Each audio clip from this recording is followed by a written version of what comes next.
Friends, എല്ലാവർക്കും ചെമ്മരിൽ പൂവിൻ്റെ detailed പ്രൊമോയിലേക്ക് സ്വാഗതം. അപ്പോൾ ഇന്നത്തെ എപ്പിസോഡ് അവസാനിക്കുന്നത് പറഞ്ഞു കഴിഞ്ഞാൽ സച്ചി എല്ലാ സത്യങ്ങളും മഹേഷിനോടായിട്ട് തുറന്നു പറയുകയല്ല. താൻ ശരത്തിനെ കാണാൻ ചെന്നിരുന്നുവെന്നും ഇങ്ങനെ ഒരു വീഡിയോ അവനെ കാണിച്ച സമയത്ത് അവന് യാതൊരു കുലുക്കങ്ങളും തന്നെ ഉണ്ടായില്ല എന്നൊക്കെ പറയുക മാത്രമല്ല, അവൻ തന്നെപ്പറ്റിയും തൻ്റെ തൊഴിലിനെ പറ്റി മോശമായി സംസാരിച്ചു എന്നൊക്കെ പറഞ്ഞു മദ്യപിക്കുന്നൊക്കെ ഉണ്ട്. സച്ചി ഇത് കാണുമ്പോഴത്തേക്കും മഹേഷ് തടയാൻ ശ്രമിക്കുന്നുണ്ടെങ്കിലും തൻ്റെ വേദനകളെല്ലാം തന്നെ മറക്കുന്നതിന് വേണ്ടിയിട്ട് നല്ല രീതിയിൽ തന്നെ മദ്യപിക്കുകയാണ്. ഇതേസമയം തന്നെ ശരത്ത് ആന്റണിയെ വിളിച്ചിട്ട് പറയാണ്, സച്ചേട്ടൻ ഇപ്പം എന്നെ കാണാൻ വന്നിരുന്നു. സച്ചേട്ടൻ നമ്മൾ രണ്ടുപേരും സച്ചേട്ടൻ്റെ അമ്മയുടെ പണം മോഷ്ടിച്ചാൽ സച്ചേട്ടൻ അറിഞ്ഞു.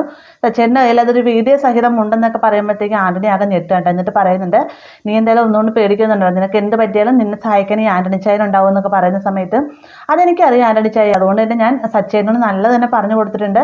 എനിക്ക് എന്തായാലും സച്ചേട്ടൻ അങ്ങനെ ഒന്നും പറഞ്ഞാൽ വലിയ പേടിയൊന്നും തോന്നില്ല, എൻ്റെ കൂടെ ആന്റണി ചേട്ടനുണ്ടല്ലോ എന്നൊക്കെ ശരത്ത് പറയുമ്പോഴത്തേക്കും ആന്റണിക്കും ഭയങ്കര സന്തോഷമാവാം കേട്ടോ.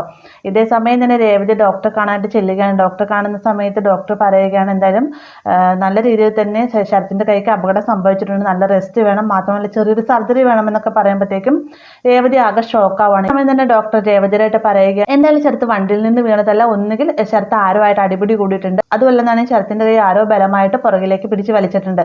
ഇതിൽ രണ്ടും ഒന്നാവാനാണ് സാധ്യത. കാരണം നല്ല രീതിയിൽ തന്നെ ഷോൾഡറിൻ്റെ ഭാഗത്തും കൈയുടെ ജോയിൻ ഭാഗത്തും എല്ലാം തന്നെ നല്ല രീതിയിൽ തന്നെ ക്ഷതമേറ്റിട്ടുണ്ട് എന്നൊക്കെ ഡോക്ടർ പറയുമ്പോഴത്തേക്കും രേവതി ആകെ ഷോക്കാവാണ്. അപ്പോൾ ആകെ ദേഷ്യത്തിലാണ് ശരത്തിൻ്റെ അടുത്തേക്ക് ചെല്ലുന്നത്. നിന്നെ പഠിക്കാൻ വിട്ട് നീ പഠിക്കാനല്ലേ പോകുന്ന, അടിപിടി കൂടുകയാണ്, നീ ആന്റണിയുടെ കൂടെ അത് ചീത്തയാവുകയാണ് എന്നൊക്കെ ചോദിക്കുന്ന സമയത്ത് ആന്റണിനെ പറ്റി പറഞ്ഞു കഴിഞ്ഞാൽ ശരത്തിന് സഹിക്കില്ലല്ലോ. വേഗം തന്നെ ശരത്ത് പറയുകയാണ്, എൻ്റെ കൈ ഒടിച്ചത് സച്ചേട്ടനാണെന്ന് പറയുമ്പോഴത്തേക്കും രേവതിക്കും രേണുവിനും അമ്മയ്ക്കൊക്കെ ഭയങ്കര ഷോക്കാവാണിട്ട്. വേഗം തന്നെ രേവതി ചോദിക്കുന്നത്, സച്ചേട്ടനോ, എന്തിനു വേണ്ടി സച്ചേട്ടൻ നിന്റെ കൈ ഒടിക്കണം എന്ന് ചോദിക്കുന്ന സമയത്ത് താൻ ആന്റണി ചായൻ്റെ കൂടെ കാർ സ്റ്റാൻഡിൽ ചെന്നിരുന്നുവെന്നും ആ ഒരു സമയത്ത് മഹേഷ് വളരെ മോശമായ രീതിക്ക് ആന്റണി ചായനോട് സംസാരിച്ചു. അത് ചോദിക്കാൻ ഞാൻ ചെന്ന സമയത്താണ് സച്ചേട്ടൻ അങ്ങോട്ടേക്ക് വരുന്നത്. സച്ചേട്ടൻ ഞാൻ മഹേഷ് ചേട്ടൻ എന്തോ ചെയ്യാൻ പോവുകയാണെന്ന് കരുതിക്കൊണ്ടാണ് എൻ്റെ കൈ ബലമായി പുറകിലേക്ക് പിടിച്ച് തിരിച്ചതെന്നൊക്കെ പറഞ്ഞുകൊണ്ട് താൻ നല്ലതാണെന്നും സച്ചി ഇങ്ങോട്ട് തന്നെ അന്ന് ആക്രമിക്കുകയാണ് എന്ന രീതിക്കൊക്കെ നമ്മുടെ ശരത്ത് ഇങ്ങനെ പറയാണ്ട്. ഇത് കേൾക്കുമ്പോഴത്തേക്ക് രേവതിക്ക് ആകെ ഷോക്കാവാണ്. മാത്രമല്ല അമ്മയാണെങ്കിൽ പറയുന്നുണ്ട്, എന്തായാലും സച്ചിൻ മോൻ ഇങ്ങനെ ചെയ്യുന്ന ഞാൻ ഒരിക്കലും വിചാരിച്ചില്ല, എൻ്റെ സ്വന്തം മോനെ പോലെയാണ് സച്ചിനെ ഞാൻ കരുതിയിരുന്നത്, വേറെ ആരും ഞാൻ കാണിച്ചു കൊടുത്തേനെ, അവൻ ജയിലിൽ കയറിയാണ്, പക്ഷേ മോളുടെ ഭർത്താവായി പോയില്ല, എന്ത് ചെയ്യാനെന്നൊക്കെ പറഞ്ഞുകൊണ്ട് ലക്ഷ്മി ഇങ്ങനെ കിടന്ന് എണ്ണി പറക്കാം കേട്ടോ. രേണു നല്ല രീതിയിൽ തന്നെ സച്ചിയെ വഴക്ക് പറയുന്നുണ്ട്. നമ്മുടെ രേവതി സത്യങ്ങളെല്ലാം പറഞ്ഞുകൊണ്ട് തന്നെ സച്ചിയെ കാണാനായിട്ട് കാർ സ്റ്റാൻഡിലേക്ക് ചെല്ലുകയാണ്.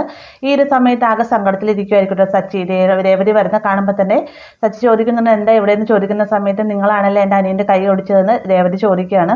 ശരിക്കും സച്ചി പറയുന്നുണ്ട്, അതെ ഞാൻ തന്നെയാണ് കൈ ഒടിച്ചത്, അവൻ എന്താ ചെയ്തത് നിനക്ക് അറിയാമോ എന്ന് ചോദിക്കുന്ന സമയത്ത് മതി നിർത്ത്, എൻ്റെ അനിയനാണെന്ന് പോലും നോക്കാതെ നിങ്ങൾ അവൻ്റെ കൈ ഒടിച്ചു, അവൻ പഠിക്കുന്ന കുട്ടിയാണ്, നിങ്ങൾക്ക് ചിന്തിക്കാൻ പാടില്ലായിരുന്നോ, വെറുതെ അല്ല നിങ്ങൾ അവനെ കാണാൻ ഹോസ്പിറ്റലിലേക്ക് വരാറുതെന്നൊക്കെ പറഞ്ഞിട്ട് ഒരുപാട് സച്ചിന് ചീത്ത പറഞ്ഞുകൊണ്ടിരിക്കുകയാണ്.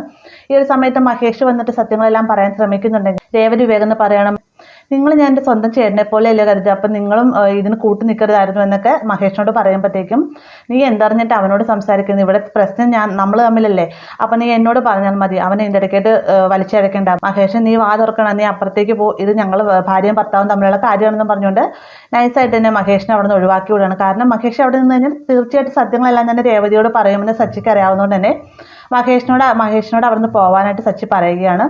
അതിനുശേഷം രേവതി ഒരുപാട് സച്ചി ചീത്ത പറയുകയും നിങ്ങളിങ്ങനെ ചെയ്യുന്നത് ഞാൻ വിചാരിച്ചില്ല എന്നൊക്കെ പറഞ്ഞിട്ടാണ് രേവതി അവിടെ നിന്ന് പോകുന്നത്. ഇതെല്ലാം കേട്ടിട്ടും ഒരു അക്ഷരം പോലും മിണ്ടാതെ നമ്മുടെ രേവതിക്ക് വേണ്ടിയിട്ട് എല്ലാം സഹിച്ച് പിടിച്ച് നിൽക്കാണ്ട് സച്ചി. അപ്പോൾ നാളത്തെ എപ്പിസോഡിൽ ഇതൊക്കെ തന്നെയായിരിക്കും കാണാതിരിക്കുന്നത്. വീഡിയോ ഇഷ്ടമായെന്ന് കരുതുന്നു. വീഡിയോ ഇഷ്ടമായി കഴിഞ്ഞാൽ ലൈക്ക് ചെയ്യാനും കൂടി ചാനൽ സബ്സ്ക്രൈബ് ചെയ്യാനും മറക്കരുത്.